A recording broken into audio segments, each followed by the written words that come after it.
Greetings, YouTube. Today I'm going to review the Guidebook to the City of Dolmvay from Small Niche Games by Peter Spahn. Now, before I go any further, I would like to make note that Luigi Castanelli and David Griffin do excellent black and white artwork inside this supplement.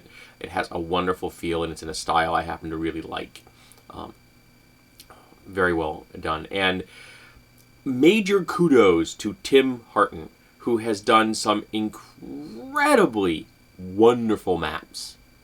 The map of Dolmvay itself, the city itself, which spans both sides of a river mouth, so it has access to a river and the ocean, and it's a walled city with, I believe, 4 islands in the river itself, leading into the ocean. I think 3 of them which have some kind of fortification on them, is just masterfully done. Not only is it beautiful, that I really love the map itself, but it's laid out intelligently, with an old castle from a period in the past and a new palace on the other side of the bank of the river, with defenses making it almost impenetrable from either the land or ocean, because if you tried to do either one of these as an individual attack, you'd never succeed. If you attack from the ocean, the land's going to be able to supply them. You attack from the land, the ocean's going to be able to supply them. You would have to attack from both simultaneously. This is a very well thought out city as far as defenses are concerned. And it also has bridges going from place to place, which would be easily either just destroyed or defended if you had to keep an enemy from getting from one place to the other. Just beautiful work. Kudos, Tim.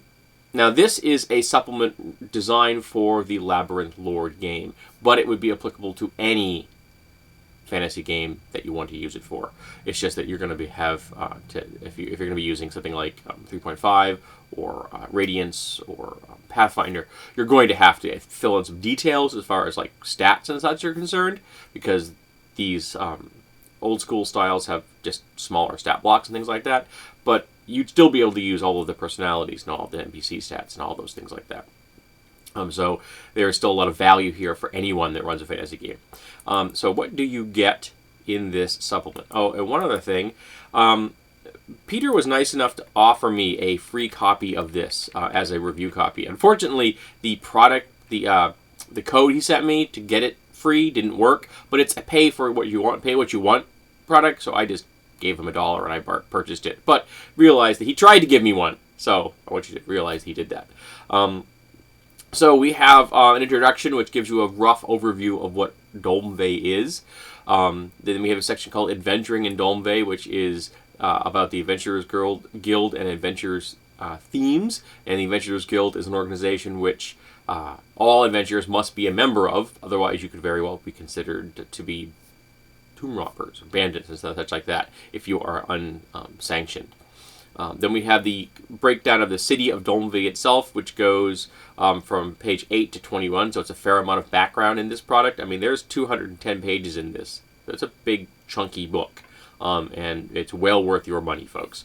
We have the breakdown of the government, a standard day of a life in Dolmvay, religion in Dolmvay. Now, in Labyrinth Lord, you have law, neutrality, and chaos. So that's pretty much it. Law, good. Neutrality, obvious. Chaos, bad. And the Church of Law is the main religion in this world. I particularly don't like that breakdown of alignments. I like a more subtle version of alliance. I also am personally inclined to consider all forms of organized religion as bad, regardless of what alignment they tack onto themselves. So personally, that I would probably not run the church the way that it's presented here, but it makes perfect sense, and it's a wonderful analogy for how cities incorporated or were partly run by the Catholic Church historically. So it's a very good emulation of that. Then we have laws and punishment, which is a nice selection of your basic laws of some small crimes and how they're dealt with. Labor working for the city and fines and even indentured servitude, things like that. So that's a fair breakdown and useful. Then we have a section on commerce, a section on currency, and realistically, in any kind of a fantasy game, It's just, I think, a lot easier if you deal with coins in some level as pure metal. You say, okay, you find 10 pounds of silver. Yes, it's got less vim and vigor, maybe, than giving breakdown of what type of coins there are. But for the most part, you're going to be getting them by weight anyway. The metal in them is what's important. But they do have a nice breakdown of the currency. We have a calendar and major festivals. I quite like the major festivals. Coming up with calendar events is always difficult for a GM. It's like, sometimes it's very much like a piddling detail, but it's a detail that can add a lot to the game. But it's one other thing you have to do. So if someone else has already done it, it gives you a framework to hang things on you want to hang on, or you could just use theirs flat out, or at least swap out what you want for other things. So having that, to hang your own things on, I think is helpful. Then we have a section on the citizens of Dolmvay. The alignment, daily life, dress, arms and armor, rumors and gossip, which is awesome because that's a random chart, which can be very handy. Common gestures and phrases. This was awesome. It's only like 2 to 3 pages, but just having common gestures and phrases in this city, if the GM can incorporate them into his presentation of the non-player characters from this place, that will very much lock this city in people's minds. You will give them an impression of what the city is on a level that you won't just by talking about the people. If someone says New York City, we will have an image in our mind of what kind of physical gestures and phrases that the people from New York City use. If you say San Francisco, you'll have a similar thing. You say Chicago, you say Paris, you say Germany, you say Berlin, you say Peking. We have an idea in our mind what types of phrases and gestures people will use in the different places. And so by doing this, you help create a level of depth that I have rarely seen in another supplement. I can't remember the last time I saw a supplement that actually had a breakdown of gestures and phrases from that location. If anyone out there knows of a product that does that, I would love to hear about it, so tell me. Then we have a section on the city layout, which is the city map, which I already talked about, and they break it down by different quarters or sections. So we have the South Ward, a Baytown, Wharf District, the Guild District, the Old Castle District, which is where the original structure was as the city grew.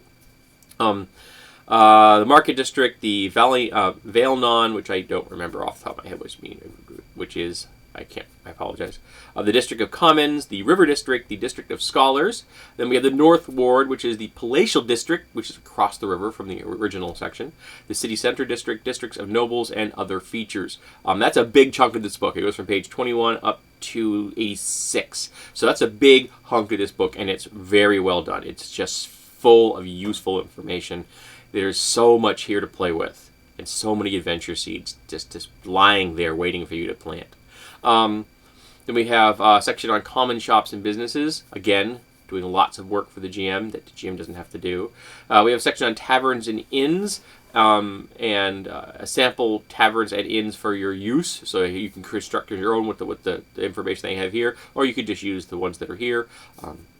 And we have random city encounters, which are quite nice, some stock encounters, and then some detailed encounters. Then we have a section on the new flora and fauna.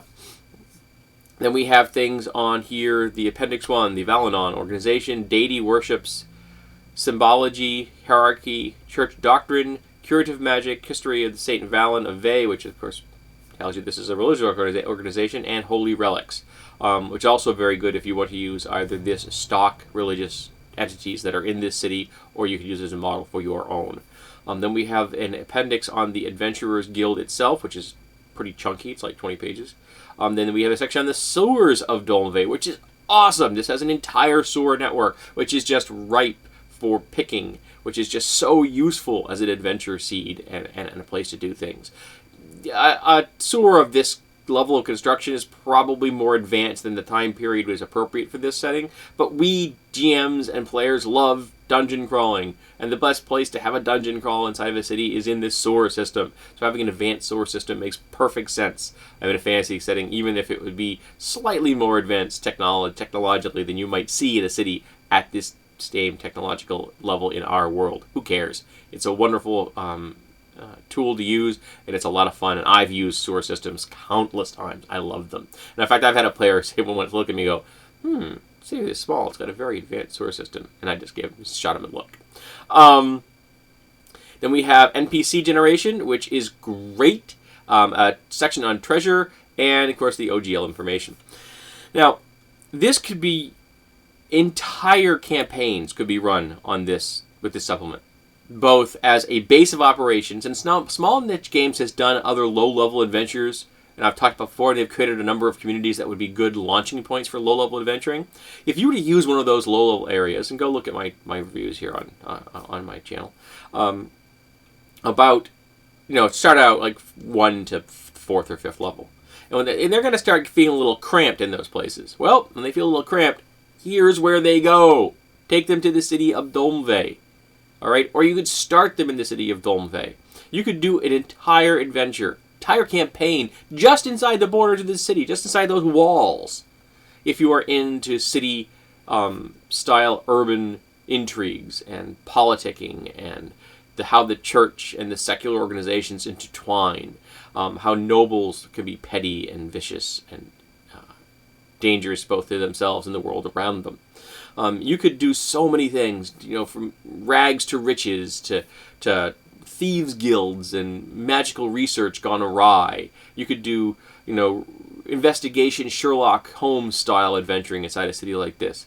There's just so much here to do and so many things that you could play with. And of course, if you don't want to use this as it is in its entirety, there's a lot of things that you could lift from it. The NPCs, just change the name and you're ready to go. Or religious organizations, change the name and you're ready to go. There's so many random charts in here you can play with for creating different things, coming up with different encounters and stuff like that. Random charts are always worth your time. The illustrations are useful if you'd like to show something off to your players in a quick way. So this is what the wharf looks like. Picture what the wharf looks like. Things like that. And of course, the city itself, the map is just beautiful. You could use the map as it is and just change it as you wish to use in your own campaign if you don't want to use Dolmvay, if you have no desire to use it from the small niche setting that's been created. Amaranth, I think off the top of my head is the name of the place. The city, the world they're creating. I think that's what it is. I apologize to Peter if it's wrong. This is just a great product. I'm really impressed by it. It's a big book, 210 pages. You can pay what you want for it, and I definitely would say that you'd be well worth your money to pay $10 or $15 for this, because it's just going to give you so much to chew on and give you so much that you can use. Just having those stat blocks, even if you're going to run Pathfinder, having those small stat blocks that are from the Labyrinth Lord game is going to be enough for a GM to run. Because let's face it, I've run entire campaigns where, you were 3/4 of the way through the campaign before you ever needed to know the actual stat block of a major NPC. And then you had to sit down and actually make them. Prior to that, all you needed to know was a rough thumbnail of what they were. And that's what you're going to get from those Labyrinth Lord stat blocks. A rough thumbnail that will then inspire some more detailed games such as 3.5 or Pathfinder. And again, the flora and fauna in here, just like, simple things. If you're running Labyrinth Lord and you need stats for an alligator, there's stats for an alligator in here. Quite handy. Things like that. All can be inspirational to a GM, even if you're not going to be using the stats presented in the game themselves, or use them as an inspiration for more complex versions of the game like Pathfinder. So again, excellent product, good value, and Tim Harton did an awesome job with the maps, and overall this is just an excellent product.